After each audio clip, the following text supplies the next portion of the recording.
bombardement lañ doon amal ni ki démb ci suba ba mënee sa ñoon noonee la ñu songee base ba ngir nag démantelé ko loolee mi ngi xew sa nord Sindian foofee nga xam ne bastion chef rêvé Salif Sadio foofu lañu jëkkoon amee la opération mujjantal ko ñu daal di song kii di César Atoute Badiane Mamadou Fofana. waaw d'abord dañuy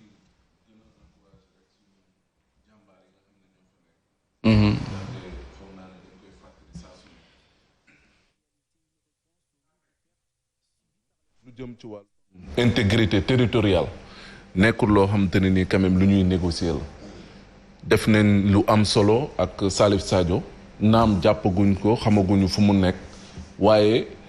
comme MFDC dafa bëri ay ñoo xamante ne nii dañ koy woote ne ñoom ay chef rebelle nañ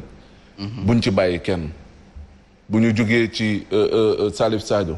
César Atoute Badiane ak keneen ku mu mënti doon ku fay teg ndawal ne yow yaay dundal rébellion foofu ca Casamance waruñu la fa bàyyi ngay dem di continuer wala ñu lay may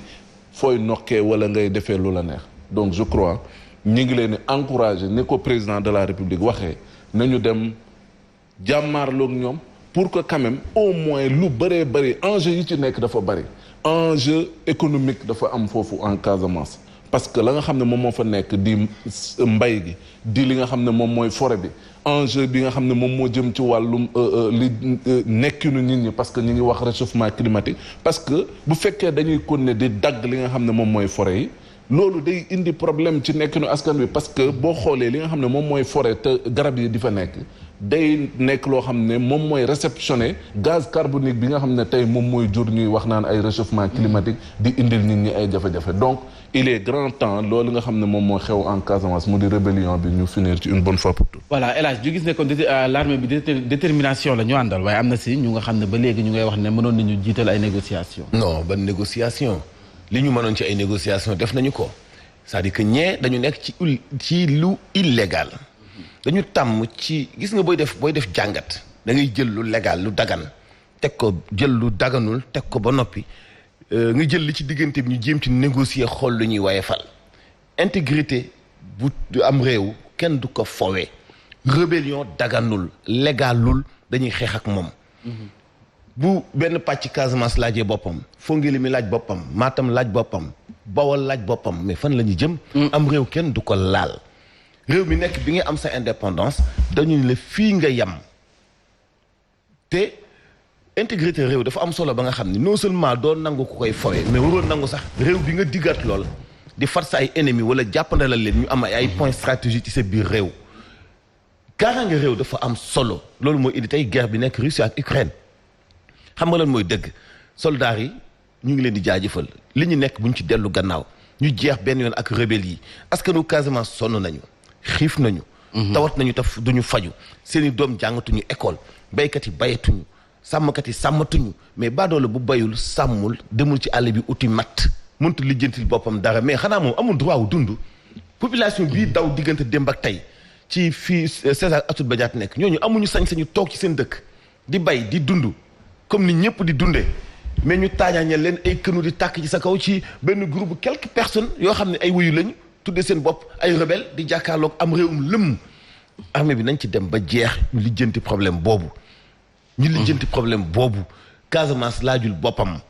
ay benn nit ñoo fa nekk sos seen association di fipp ci loo xam kenn du ko nangu Casamance Sénégal la bokk Tamba Sénégal la bokk Louga Sénégal la bokk loolu moo composé am réew moo tax ñu am un pays mënuñu région bu nekk di xëcc boppam naan dañoo xam indépendance yi loolu du caaxaan am réew du caaxaan moo tax nag bii yoon am nañu opportunité boo xam ni comme ni ko président annoncé woon ci 4 avril bi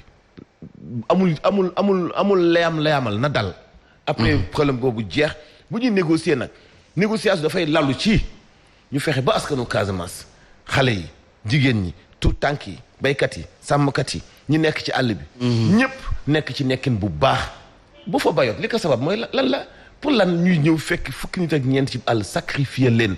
ci ay intérêt yoo xam ne yëpp base bi ak cëslaay bi mooy rébellion bi donc mais il faut loolu dakk Casamance parce que ñu fa dëkk ay nit lañu leen war a respecter ñu nekk ci jàmm. voilà nekk ni askan woowee sax moo tax ñu doxantu sa di des sa diwaanu Casamance foofu ñuy wax vallée des palmiers foofu dem na ñu wax ne gox gënu ko riche si wàllum koom waaye nag sori waaye dëkk ba ak nguur gi na mu leen ñàkkee fullaal tax na askan wa nekk si ay jafe-jafe askan wa nag ñu ngay joxante loxo ngir ñoom mën a suqali seen ab gox seen bopp ñu ànd Cheikh Abdourahmane Diallo. fukk ak juróomi at ci ginnaaw amul benn auto bu matricule sénégalaise bi nga xamante ne mënoon na yegg ci zone bile. mën na ay at yu nga xam ne même boo wootee nit ñi sax duñu ñëpp. même ak tekkaaral bi ak it potentiel économique bi nga xamante ne village yi ñu ngi koy am ca zone bi askan wi ñu ngi wéy di dund ci ab njàkkare bu rëy lool loolee la ñu nemmeeku ca jiinoon. fii amul ambulance amuñu case de santé amuñu auto amuñu réseau amuñu courant. amuñu tali. bu ñu sukkandikoo ci askan wi absence bu pouvoir public yo ci seen zone moo waral li ni mel. désenclavement de la zone. en période d'hivernage vraiment l'accès est très très difficile. même su fekkente ne seen situation jafe na lool askan wi bankuñu seeni loxo. les gens sont en train vraiment de travailler de se battre pour leur propre développement. des vergers maraîchers. l'économie est basée surtout au niveau de l'agriculture traditionnelle. te ji noonu askan wi nga xamante ne ñu ngi réclamer seeni sénégalité ñu ngi laaj ndimbal bu gouvernement. suñu mënee jàppale baax na. ci fàttali ci ay jamono atum 1990 ay combattants yu mouvement des forces démocratiques bu Casamance dañoo envahir zone bile taxawal seeni base ci ay villages yu bëri yu nekk ci zone bile. voilà Mamadou Fofana da nga wax lu am solo mu di askan wa ñu ngi sàkku nguur gi gestu leen jàppale leen mais est-ce que nguur gi jote na fa. mais mënul nekk nan lay nekkee ak ay woy fipp yu fa nekk teg fa ndawal. infirmier bu ñu la fa bëggee yóbbu sa bakkan a ngi ci xottu gerte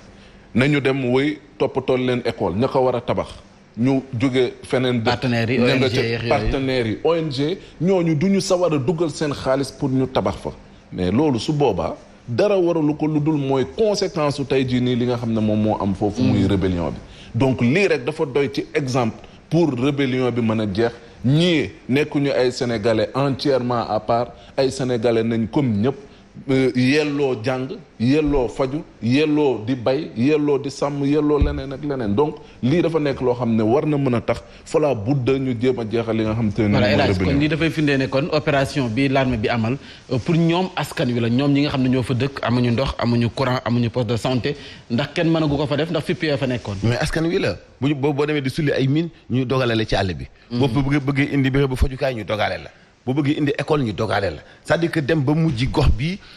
Casamance dafa ubbeeku am na opportunité ci wàllu coopération lu nekk parce que ñëpp bëgg àll Casamance mais ay quelques personnes taxaw ni mukk ak dal du fi am jàmm du fi am mais loolu ba kañ loolu ndax lan te ña fa nekk war a dund comme ni ko Mamadou foofu na waxee ci askan wi la ñu bokk moo tax nañ ci dem ba jeex pour ñooñu nekk ci jàmm Casamance am na développement am na yokkute mais mënuñu ko exploiter ay nit yoo seen ay ngànnaay kenn xamul seen bal yi fu ñu koy jëlee. loolu itam lu mat a bàyyi xel la. doy na waar seen munitions yi fan la ñu koy jëlee ku leen koy jox nu ñu koy amee mais vraiment armée bi moom gàcci ngaalama quoi. gàcci ngaalama ñoom. lu am solo dañuy des si wàllum yoon ndax mandat de dépôt bu Cheikh Oumar Diagne démb juge bu deuxième cabinet d'instruction dafa mujj rek maanaam placé ko sous mandat de dépôt gannaaw plainte ba nga xam ne maître Djibril Wall moom moo ko dugal moom mi ngi bokk ci waa ànd sàmm jikko yi avocat maître Khoureychi Ba nee na nag boobu lépp dogal du ko nangu te dana ko attaqué ñu teewlu ci ay kàddoom. Cheikh Diagne dañ koy toppee li ñuy wax diffamation injure député Djibril Wall moo ko porté plainte député nit bu ñu saaga am nga droit porté plainte te aussi am nga droit def procédure directe tribunal sans jaar ci kenn te def na plainte ci procureur taxawoo na ko dañu def hors sujet complètement li ci metti nag mooy juge bi ci loolu la jël barandool pour def décerner mandat de dépôt bon musu amee ñun day tiré conséquence nga xam ne xëy na lecture boobu lañ ci am mais aussi lii war na boo ko yóbbee accusation ñoom dañuy àtte xam ni lii procédure bi def interrogatoire première comparution baaxul donc inculpation bi baaxul te mandat de dépôt bi ñu jël ci condition yi ni baaxul ñu annulé ko génnee sëñ bi mu génn ñibbi kër donc ci loolu lañ toll mais inculpation bi moom doy na waat. alors El Hadj ban jàngat nga def si mandat de dépôt bu professeur Cheikh Oumar Diagne. bon loolu décision yoon la duñu ko commenter. avocat moom mun na ko commenter. mais Seydi Gassama mi jiite Amnesty section Sénégal dafa posté ci tweetam lu am solo nañu libérer Cheikh Oumar Diagne. te arrêté nit ñi ñu dugal kaso ndax diffamation. parce que am na leneen lu ñu ci mën parce que diffamation mooy Mame Mbaye wax naa lii ba tudd la ci. nee nga li nga ma wax du noonu naa ko justifier mais entre temps ñuy wax ci loolu mënoo jël nit ki nga xam da nga koy demander pour mu justifier li mu wax xëy na tuddaale la ci. nga ne ko faaw nga indi ci ay firnde. ba noppi ma yóbbu ko temps mu indi firnde nga dugal ko ci kaso bi loolu moom la xel mënta nangu c'est-à-dire que dañu tàmm bu ñu egsee ci mel nii ñu am ay jéego yoo xam dañu koy teg pour tëj gémmañu activistes yi gis nga fii nit ñi nekkuñu pour ànd ak nguur wala ànd ak opposition dañu ànd ak askan bi dañu ànd ak population ci seen wàllu jikko bu ñu waxee affaire sàmm jikko yi. du pour ay oustaz ak imam mais pour waa Sénégal gépp la parce que am na loo xam bu ko diine nangoo sax ngor nangu wu ko te waa Sénégal ay gor lañu. dañuy continuer di dénoncer lépp loo xam ne ay jëf yu bon la lépp loo xam ne ay jëf yu ñaaw la lépp loo xamante ni bi xëy na bu duggee mun na yàq jikko ngox nanguwu ko diine nanguwu ko mais koo xam ne jàngalekat la am na expérience ci dundam Cheikh Oumar Diagne dafa dund lu bëree bëri jàng lu bëri gëstu itam lu bëree bëri mais am courage nag di wax tey dénoncer amul rajo amul télé amul site amul journal mais la muy wax moo intéressé Sénégalais yi ba télé yi intéressé wu ci moom di ko jël muy wax mais xeex bii nga xam ne moo tax ñu teg ko loxo bu ñu tëjee gémmañam yeneen gémmañ daañu ubbeeku ñoom Makhtar Sarr a ngi fi ñoom Karim Xamu Xaax a ngi fi man Mansour Diop maa ngi fi keneen mu ngi fi wutuñu ci lenn dañuy dénoncer lu normal lu ñu jàpp ne mun na ñëw gaañ suñu askan li nga xam mun na ñëw yàq suñu ay jikko li nga xamante ni bi ay intérêt politique la ñu fàtte askan bi ma ni dañ ko bàyyi mu ñibbi comme ni que Seydi Gassama waxee ki jàpp ni touché na ko ki jàpp ni tudd na ko ki jàpp ni laal na ko mais na indi firnde bu tax ni kii moom la wax directement wala li mu wax amul gis nga kilifa gu toll ni Cheikh Oumar Diagne yor njaboot ñu nekk ci jamono weeru koor dëkk ba ay jullit ëpp fa yeneen diine nekk fa ay gor nekk fa bu beneen gor génnee damaa tooñ balaa ngay atte wala ngay jël dogal ci ki ci des tooñ googu mu ko tuumaal na doon lu firndewu lu leer naññi parce que avocat am ne dina ko attaqué te li wéetoo mooy gémmañu activiste yi ak ñiy dénoncé kenn mënu koo tëj daañu continuer di wax li doxul ci réew mi tey li ñu yaa ngi wax ci wàllu dund bi yaa ngi wax ci wàllu gaz bi yaa ngi wax ci wàllu suuf si ñuy caxat-caxatee yaa ngi wax ci problème bi ci ñoom bi ñuy dajee pale biig lu ñu wax dañ ni tout est gongo enseignement supérieur est-ce que tout est gongo yéen tout est gongo ci enseignement supérieur alors fañ nañu dem lekk seen ndogu mu neex ba dee ñu naan seen boisson ku nekk féex amul lay xalaatoo ndogu xalaatoo dépense ñu ni enseignement supérieur tout est gongo ñu ni loolu duñ bu ñu xëyee duñ ko dénoncé c'est foofu ñu dénoncé aca waxtaanu wér-gu-yaram sax la ñuy waxtaanee ak nag bànqaas bi nga xam ne ñoom dañu nekk ci ak yëngu-yëngal 3e plan d'action la ñu woote waaye nag jëwriñ bi ñu dénk wàllum finance mi ngi sàkku ci kuréelug syndicat yi ñu toog waxtaan loolee mardi bi ñu dëgmal la si la leen oo si ak ndajam waxtaan ngir ñu waxtaan nag wàllum koppar bi nga xam ne bokk na seen i jàmbat loolee ka ko xamle moo di njiital alliance ànd gësëm di Mballo Dia Thiam mi ngi woon démb sa l'hôpital Dalal Jàmm foofee dañu fa woote woon nag seen toogaanu ñaxtu loolu mu ngi bokk seen 3e plan d'action seen xeex bi ñu sumb Mballo Dia Thiam ay kàddoom la ñuy teewlu. suñu protocole suñu préavis bi ñu déposé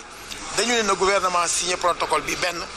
ñaareel bi na ubbi waxtaan ci mbiru payoor bi ay la yéwén nag xëy na yéen a koy njëkk a xam fii jot naa sànq sama invitation donc le ministre des finances moo ñu invité pour que ñu waxtaanee mbirum système de rémunération bi talaata bii di ñëw mais nag Abdoulaye Diouf Sarr monsieur Abdoulaye Diouf Sarr newoon na dina waxtaan ak ministre en charge de la fonction publique de la fonction publique pour ñuy jéem a xaatim protocole bi nga xam ne ñun seq nañ ko ak ñoom parce que préavis bi gouvernement bi la concerné woon protocole d'accord bi aussi gouvernement bi la concerné bu ñu ko bëggee def beneen def ñaari kayit xayrun bu ñu ko bëggee def benn kayit tamit xayrun l'essentiel lépp lu ñu d'accord ak gouvernement bi dañ ko def ci kayit. sa district sanitaire bu Sédhiou it foofee woote nañu fa toogaanoo ñaxtu mu di waa SUTSAS seen section ba fa féete ñoom nag nee nañ sommee sa xeex bi dañu koy gën a taral ndax nguur gi faalewu leen fullaalu leen ñoom it ñu am fulla lu doy ni wéyal seen xeex bi ñu teewlu sa Sadio Deme secrétaire général bu sous section SUTSAS district sanitaire bu Sédhiou. tey dañuy ñaawlu tekkaaral bi ñu noté ci côté nguur gi parce que nag bii moo nekk suñu 3e plan d'action dañ ne aussi il faut que nguur gi jël en main dossier bi mooy maanaam plateforme woote ay négociation ñu discuter problème yi nag bare na mën nañ ñëw ci quelques problèmes lu mel ni indemnité de logement mais ñun ñii di ci yem dañ ko amul indemnité de risque buñ ñu jox kii 50 000 mais indemnité boobu buñ demee retraite duñu topp CDS yi buñ ñëwee daañu jël en charge question yooyu yëpp ndax ASC yi aussi man ci gis seen bopp ASC mun na liggéey boo weer dee bu ñu calculer war koo jox liñ koy jox du mot saa léeg-léeg 3000 francs boobu dañu ne nañ ko xoolaat le corps des conseils en travail social am na fi ñaari agression ci sage-femme mënatuñu nangu ñuy buntu xatal suñuy naatangoo yi ci poste de santé lii nag li ciy topp mooy que dañuy toog càmbar déjà 3e plan d'action bi ñu def dootuñu am beneen choix lu dul durcir toog écarté wuñu nag radicalisation. gannaaw Sédhiou sa Mbour it jàppale ne kon ñoom topp nañu grève bi ndax ci fanweer ak juróom ci ay poste de santé yu nekk ci département bu Mbour ñoom ñëpp kon nag dañoo rek maanaam ànd ci 3e plan d'action bi jëm ci grève ko 72 heures yi Dame Seck responsable syndical foofee mu ngay ñaawlu it anam ga nga xam ne ñoom noonu la ñuy liggéeyee di agent de santé yi ñu teewlu ay kàddoom. ñetti fan yi grève yi ñu génn gis nañ ne wax dëgg yàlla gars yi camarades yi maanaam defee nañ ko niñ ko war a defee maanaam lu toll ci fanweeri poste ak juróom ñi poste de santé dañ leen tëjoon benn fonctionné wut ba ñetti fan mat centre de santé maanaam di doxee doxinu kàkkatar parce que day malade dañ fi ñëw bëgg faju duñ gis ku leen faj loolu wax dëgg yàlla satisfaction la nañ fexe continuer ko te xam ne vraiment xeex jot na. xeex jot na pour ñu jox ñu cër bi ñu war a jox xeex jot na pour ñu jox ñu maanaam teg ñu fi ñu war a teg ñun ay agent lañ yoo xam ne amuñu guddi amuñu bëccëg amuñu vacances amuñu férié jour yëpp dañ koy liggéey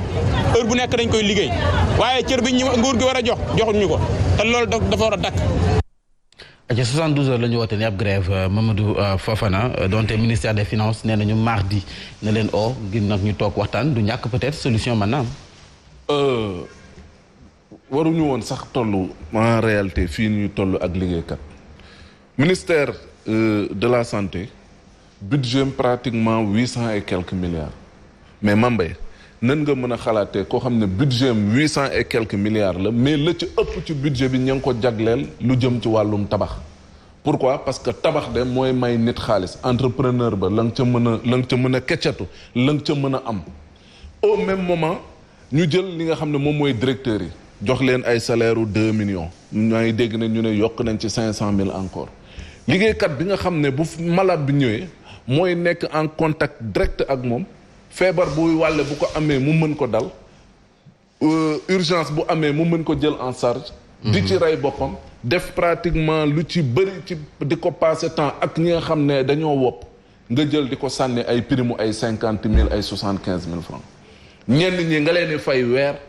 ay 50 000 francs ñu koy fayeeku ci ñi nga xam ne nekkul lu dul service su population bi au même moment yéen a ngi jël xaalis gu dul jeex dugal ci loo xam te nii amul benn njëriñ amul fulla amul fayda 50 milliards nga ne moom nga réfectionné ab building au moment où ñi nga xam te ne nii ñoo yor lu gën a am solo ci réew yaa ngi salfaañe seen ak seen yelleef mais da ngay xam ne ñii lu jëm ci wàllum solutionner problème mu sénégalais yi taxu leen jóg xam nga la moo leen tax a jóg nekk ci populisme nekk ci yoo xam te ne nii wéy après ñu ne ñun ñoo ko fi def ñun ñoo ko fi lii ñun ñoo ko fi laat or li nga xam ne moo gën a am solo te nekk cëslaay réew te li nga xam ne moom moo gën a yomb pour nga mën a aspirer au développement éducation nga teg na le santé nga teg na le leneen ak leneen wàllum xëyum ndaw ñi nga teg na le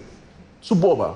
day def lu dul jural askan wi lu ñuy tuddee désespoir te loolu moom moo am tey liggéeykat amul motivation est-ce que tey jii nii koo xam ne yoreel nga ko ay prime yoo ko war a fay indemnité yoo ko war a fay wala di ko fay 50 000 kooku encouragé nga ko pour mu dem fongale mi ne ma ngay faji ji ay nit c'est pas possible. alors El Hadj ñetti fan su waa kër docteur boole ko di ko grève ci am réew bu nga xam ne ni démb ñoom seen daje yaa ngi koy wax nee na ñu lépp mojjiwul de lépp mojjiwul de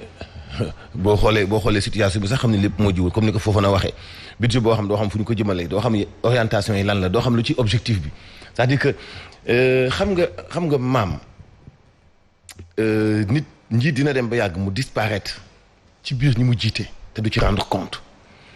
parce que boo demee ba sa niveau yow xalaat niveau gis-gis niveau bi ngay gisee situation yi méngoowul ak ñi nga jiite alors que yow moto 0,5% ci population bi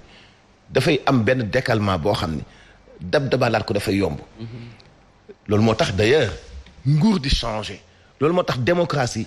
jàpp ni nit warut a am lu ëpp ñaari mandat loolu moo tax démocratie di gis ñiy falu di wàcc ñeneen di yéegaat parce que day dem ba mujj indi benn décalement boo xam ni mënatoo comprendre li Sénégalais yi dundee tey bu ñu la waxee budget comme ni ko Maodo Fofana juñee sànq ci wàllu santé bu ñu la waxee budget ci wàllu enseignement supérieur nga dem sur le terrain gis réalité bi da ngay xam ni ñi jiite ñu jox leen yëf yi ñu war a doxal mënatuñoo doxal parce que tollootuñu ak yëf yi tollootuñu ak situation yi ak fan la xaalis bi dugg loolu yëpp ay mënatuñu c'est que même xaalis bu ñu ko awalee ci yoonu normal mënatul am destination directement fi mu jëm. parce que ñoom ñi koy sànni gisuñu pax mi ñu koy sànni parce que tollatuñu ci dund boobu tey ñoom boo leen laajee tolluwaay construction université bu Mahtar Mbow. tolluwaay construction université bu Sine Saloum. tolluwaay construction université bu Sine bi nga xam ni benn discothèque bu ñu abandonné la ndongo yi transformé ab amphithéâtre di fa jànge nga xam ni ñii tollootuñu ak ñi ñu yilif même niveau comprendre tuñu réalité bi ñuy dund yéen a ngi wax ay kilo ceeb yéen a ngi wax ay problème mu gaz ñoom mënuñu xam loolu parce que ay supermarché moo am si ñoom joxewuñu dépense c'est-à-dire que seen kër lépp lu fay ñëw am nañu yor gestion bi di ko doxal ñoom xamuñu lu dul li ñu bëgg a lekk ñu lekk ko souvent seen kër sax mën nañu toog 1 an seen kër ci du fa tàkk xamuñu loolu ñu ngi ci hôtel yi ak ay traiteurs yi leen di indil seen lekk kon ñoom tollootuñu ak ñun moo tax démocratie dafa noble ci bu nekkee ci loxo garmi parce que da ngay am ñaari mandat able parce que dem nga ba weesu ñi nga doon jiite ñeneen ñu bees ñëwaat xaw a dund réalité tolloo ak askano régler seen ay problème mais tey ñii ak fi ñu toll fukki ati nguur déjà mënatuñu tolloo ak ñu jiite mënatuñu xam santé ñoom daanañu dem dispensaire daanañu dem hôpital waaw ku doon dem dispensaire dagg ticket 200 ba yàgg ticket bi nekk 500. tey boo tawatee da ngay jël roppalaan mais mënatoo tolloo ak kii continuer dagg ticket 2000 francs mënatul nekk léegi nag kooku pour nga traiter situation am na ay représentants yi bu ñu la waxul dëgg parce que aussi wuñu wax la dëgg ñi lay wax dëgg sa ay militants transformé leen sa ay ennemis mooy suñu genre yi féetewul fenn ci wàllu politique. et dafay am benn décalage bu doy waar bu dox diggante ki jiite ak ñu loolu moo xew nag Sénégal bu ñu ko nangoo ak bu ñu ko nanguwul ñu ñuy jiite dañu nekk ci genn kàmb goo xam ne mënatuñoo seen mukk ñi leen jiite. ñi leen jiite la même chose mënatuñu leen seen ban secteur moo amul problème tey dund bi am na problème courant bi am na problème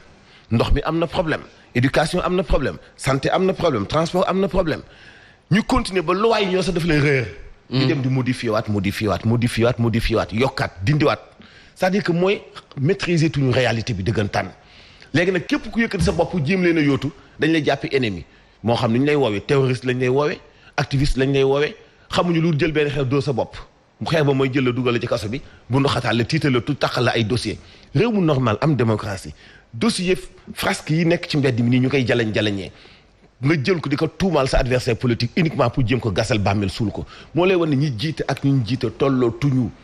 ñu ngi leen di woo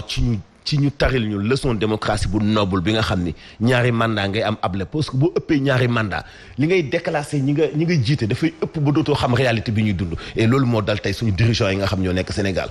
triste réalité non démocratie dafa noble dëgg la moom démocratie dafa noble moo tax réew bu mu mën di doon bu amee démocratie kiy jiite réew ma ñaari mandat lay am parce que wax naa la ko si fi ngay jóge ak fi ngay dem dafay wuute boo xamante ni mënatoo leen jiite ñoom ñëpp dañ doon dagg ticket 2000 ak ticket 500 tey bu ñu feebaree dañuy dagg billet dem à l'étranger ci hôpitalu hôtel yi gën a cher hôpitalu hôtel je dis bien hôpitalu hôtel muy clinique yoo xam ni tout est nickel mais léegi nag ñoom mënatuñoo jëndi kon ticket 2000 kon xamuñu réalité ki jënd ticket 2000 nekk Abass Ndao ñu bindal la benn rajo wala benn scanner bu 50 000 francs nga nekk foofu suba ba ngoon di ket ku la dimbali 2000 pour nga mottali noo defee analyse boobu wala scanner boobu ñoo mënatuñoo dund réalité boobu yaa xayti mu laa na moo tax démocratie dafa noble boo amee ñaari mandat demal keneen ñëw koo xam ni tolloo nag askan wi réalité bi askan bi dund ñi ñu jiite tey xamatuñu réalité bi ñu dund daloon na fi ñoom Abdoulaye Wade daloon na fi ñoom Abdou Diouf ba Abdou Diouf ñu xamul woon ni mbuusu meew bu 25 am na mbuusu meew bu 25 bi jaaxaloon Abdou Diouf nag ba mu daanoo ba noppi la soog a xam ne am na tey mbuusu meew boobu 100 francs lay jaay ci nguuru Macky Sall est-ce que yëg na ni mbuusu meew ba doon jaay 25 te xamoon ko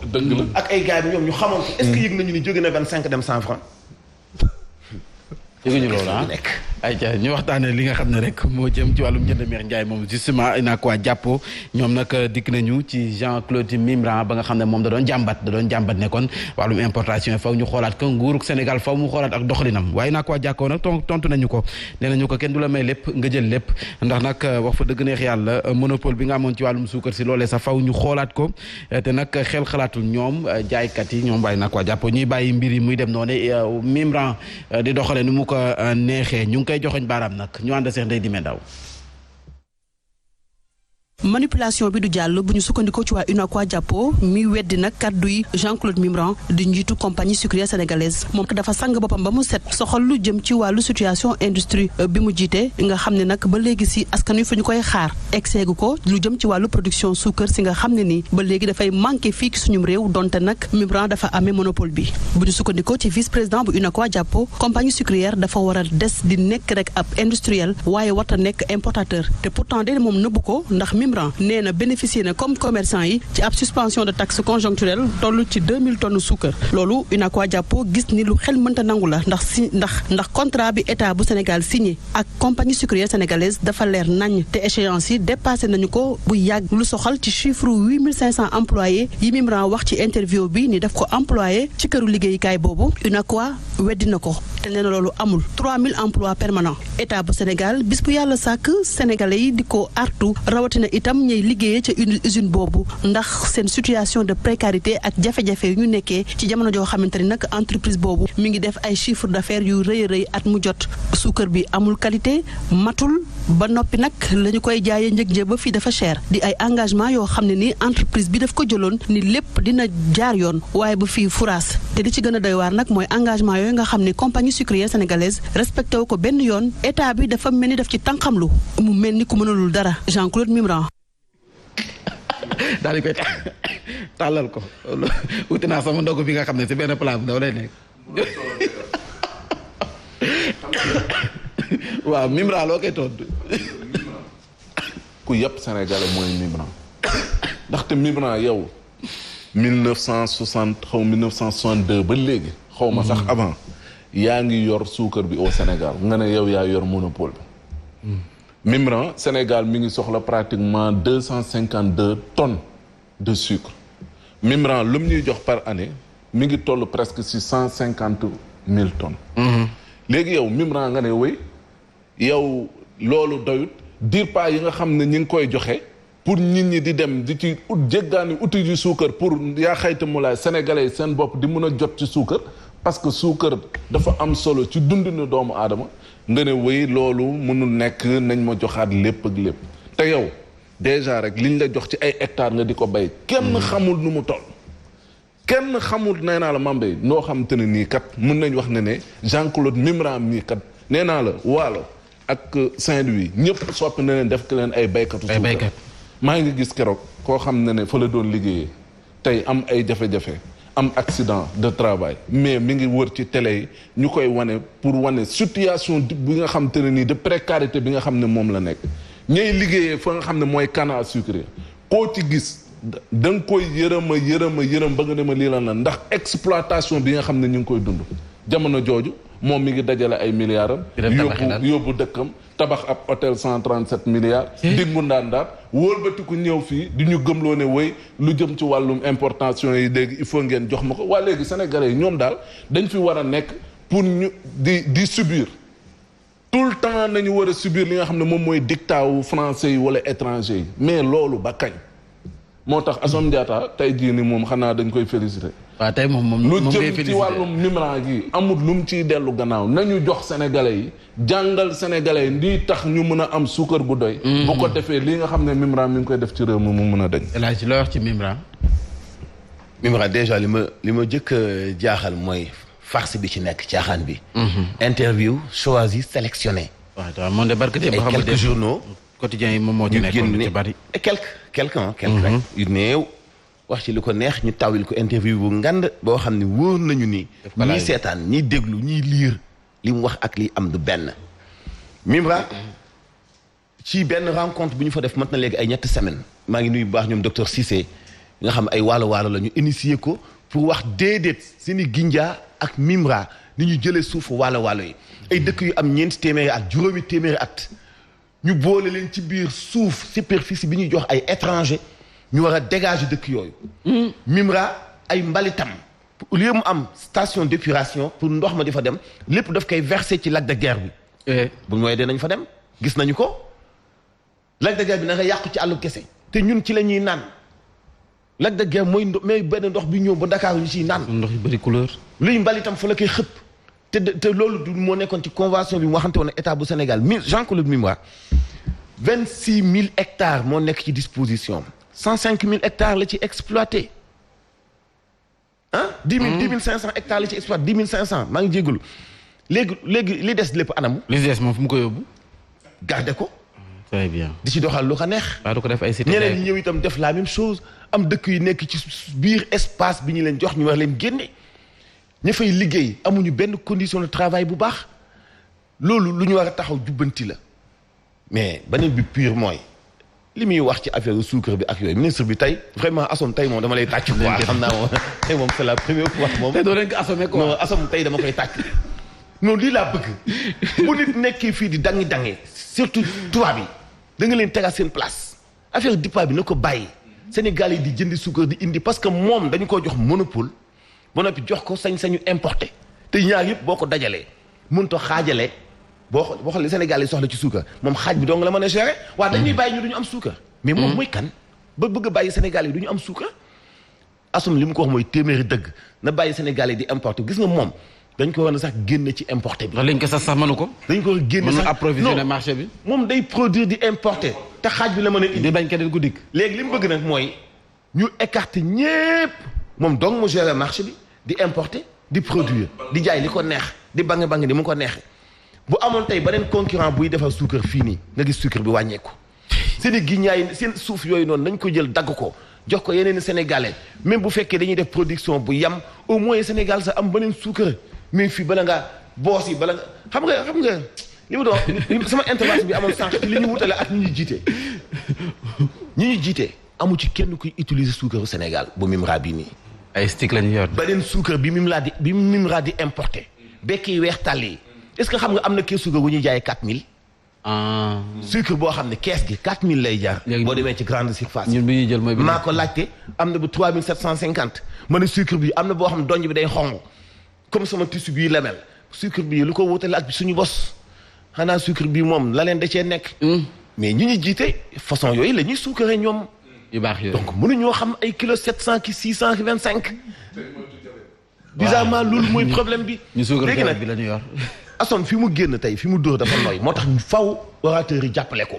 ñu jàppale ko ñu recadré waa ji pour Sénégal yi mën a am suukar ci bu doy Sénégal yi importé suukar def ko ci seen teyu bakken ñi ko fi indi ñu mën a contribuer ci koom-koomu Sénégal mais nit ñi am seen indépendance ak seen liberté ci wàllu suukar yaa xëyti mu laana. dafa leer tey Assome kon yow tey jii yow la ñu takkal raaya bi. non Assome tey maa ko takkal médaille. non pour dire rek ni est-ce que ni donc moo. non c'est vrai c'est vrai. dafa osé na au moins osé na recadré ko. waaw li am ni moo war a am sax. vraiment merci. même wàllum ndox mi Serigne Mbaye Thiam war na inspiré wu ci. Assome mi ne tubaab yi doy na. seen lii ngeen fii def mënul nekk da ngeen a mën li ngeen wax ngeen def ko bon ko mën ñu dagg contrat bi. fii de dagg ko njëkk. Assome daal gàcce ngalaama. jaajëf Assome. vraiment bëgg nañu lii na koy def ak yeneen gars yi nga xam dañu fi ay étranger yu bëgg a teg fii ndawal. na ko wax waa seeni ginjaa ci seen soble si. itam ñu jaay ko njëggu normal boo xam ni du rey baykatu soble yi nekk fii nii parce que comme commerce la itam na xool ak nattangoom bi yor wala agriculture. daaw li ñu suul ci soble duñ ko nangu te waa Lompoul déjà la fa ñor ci soble. ma nga fay bëgg a commencé di nëb na ci jéem a ut. parce que am na ñu koy conservé. waaw zone des Niayes zone des Niayes. am na seen gi ñàpp peut-être loolu la leen gañe am na fu muy denc mën na ko denc ay at. non am na fu muy denc ba noppi mbayam moo gën a rapide. voilà parce que jumtukaay yi ciy def mais Mansour beneen problème loolu xam nga lan la ñuy interpeller mooy lu jëm ci wàllum industrie nu mu nasaxee Sénégal. parce que ñu ko dénk moom it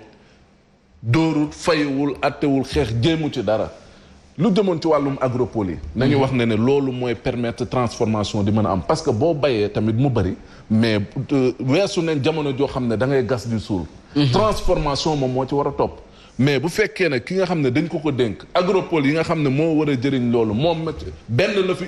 la fi kii lañ fi wane te loolu teg xeer bu njëkk la tey nañu wax moom ministre boobu noonu fan lañ toll ci agropole yi dina tontu jaajëf 8h44 boo gisee ñu bàyyi commentaire yi askan wi lii la ñu gën a bëgg ndax jàmbatu askan wi fii lañ koy waxtaanee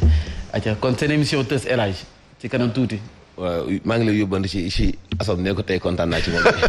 man daal ku muy recadré xonq noppi pour ñu respecter ñu jox ñu cër vraiment merci. waaw Mamadou Ba yow ci koy yóbbandi. Cheikh Omar Anne merci tata Assome merci.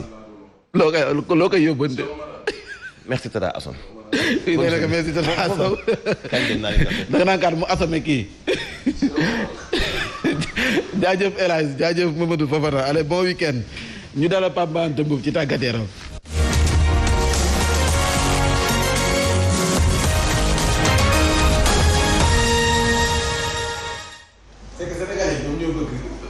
le député du peuple ak Mamadou Fofana seen i commentaire da ngay jot ay messages yoo xam ne bàyyi leen ñu wax. non c'est que lu ñuy wax dafa am rek. ñaa ñi dañuy tiire. parce que lu ñuy wax dafa am rek. affaire yi day foo wàcc ci terrain bi doo mën a comprendre. c'est ça heureusement nag ñoom dañuy dem ci terrain bi te xam nañ jafe-jafe yi askan bi di dund. wàcc ci terrain pour mën a xam un peu réalité terrain bi quoi. borom jàmm si Diakh Dougar maa ngi laa nuyu. ça c'est le grand-mère. naka yi tey. tey la grand-mère laa ne. tey kay da nga alaaji wu. ndax ndaanaan bi ma def. tey moom nangul naa la sa karateka sama karateka sa karateka nangul naa la très bien ayca ñu waxtaane boxe championnat d'Afrique zone 2 man nag damay bañ wax la xewoon ca boxing day ba yóbbu ko ci boxe alors belle moisson ngeen ma bindal des boxeurs sénégalais avec 11 médailles d'or waaw xam nga nag démb la ñu nar kepp